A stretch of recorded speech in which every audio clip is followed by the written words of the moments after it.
ইরানে কেউ নেতৃত্ব দিতে চাইলেই সে মারা যাচ্ছে, ট্রাম্প। খামেনির মৃত্যুতে 5 দিন পর ভারতের শোক। খামেনির ছেলেকে নিয়ে ট্রাম্প বললেন সে দুর্বল। মার্কিন বিমানবাহী রণতরী লক্ষ্য করে ইরানের ড্রোন হামলা। ইরানের বিরুদ্ধে যুক্তরাষ্ট্র ও ইসরায়েলের সামরিক অভিযান অব্যাহত থাকবে বলে জানিয়েছেন মার্কিন প্রেসিডেন্ট ডোনাল্ড ট্রাম্প।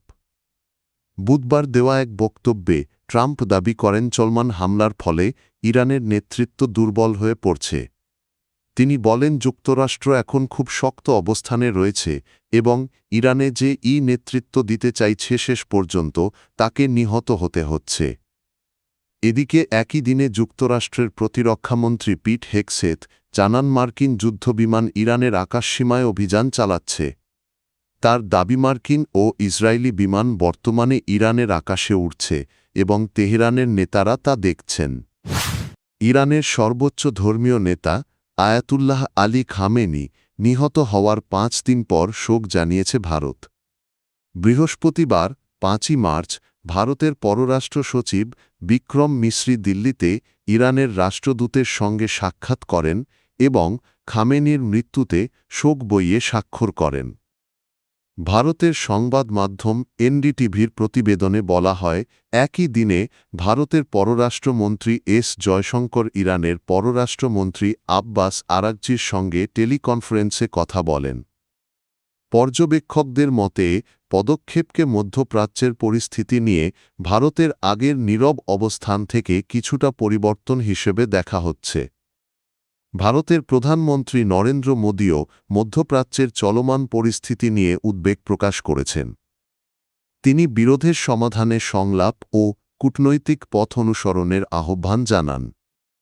এর আগে গত 1 মার্চ ইরানি বার্তা সংস্থা তাসনিম ও ফার্স নিউজ জানায় যুক্তরাষ্ট্র ও ইসরায়েলের যৌথ হামলায় আয়াতুল্লাহ আলী খামেনি নিহত হয়েছেন। তার মৃত্যুর পর ইরানে 40 দিনের রাষ্ট্রীয় শোক ঘোষণা করা হয়েছে। ইরানের সর্বোচ্চ নেতা আয়াতুল্লাহ আলী খামেনির ছেলে মুজতবা খামেনিকে দেশটির পরবর্তী নেতা হিসেবে মেনে নেবে না বলে জানিয়েছেন মার্কিন প্রেসিডেন্ট ডোনাল্ড ট্রাম্প। এক সাক্ষাৎকারে ট্রাম্প বলেন মুজতবা খামেনি সম্ভাব্য উত্তরসূরি হিসেবে আলোচনায় থাকলেও যুক্তরাষ্ট্রের কাছে এটি গ্রহণযোগ্য নয়। তিনি জানান যুক্তরাষ্ট্র এমন একজন নতুন নেতাকে দেখতে চায় যিনি ইরানে শান্তি ও স্থিতিশীলতা প্রতিষ্ঠা করতে পারবেন। ট্রাম্প মুজতবা খামেনিকে দুর্বল ব্যক্তি বলেও উল্লেখ করেন। তিনি আরও বলেন ইরানের নতুন নেতৃত্ব যদি আগের নীতি অনুসরণ করে তাহলে আগামী 5 বছরের মধ্যেই আবারও যুদ্ধের পরিস্থিতি তৈরি হতে পারে। ইরানের ভবিষ্যৎ নেতৃত্ব নিয়ে আলোচনায় ব্যক্তিগতভাবে ভূমিকা রাখার কথাও উল্লেখ করেন মার্কিন প্রেসিডেন্ট। মান উপসাগরে মার্কিন বিমানবাহী রণতরী ইউএসএস আব্রাহাম লিঙ্কনকে লক্ষ্য করে ড্রোন হামলার দাবি করেছে ইরান। ইরানের খাতাম আল আম্বিয়া কেন্দ্রীয় সদর দপ্তরের এক মুখপাত্র দাবি করেন বলে জানিয়েছে তাসনিম বার্তা সংস্থা। প্রতিবেদন অনুযায়ী রণতরীটি হরমুজ প্রণালীর কাছে ইরানের সমুদ্রসীমা থেকে প্রায় 340 কিলোমিটার দূরে অবস্থান করছিল। ইরানের দাবি ওই রণতরী হরমুজ প্রণালীতে প্রভাব বিস্তার করতে এগিয়ে এসেছিল।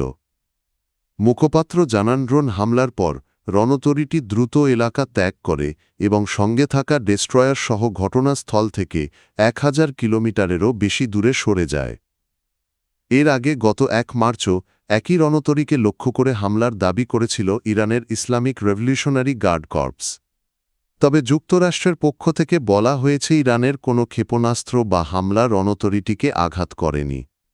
এদিকে মার্কিন প্রতিরক্ষামন্ত্রী পিট হেগসেথ জানিয়েছেন মার্কিন যুদ্ধবিমান বর্তমানে ইরানের আকাশসীমায় অভিযান চালাচ্ছে এবং B-2 ও B-1 বোমারু বিমান সেখানে সক্রিয় রয়েছে।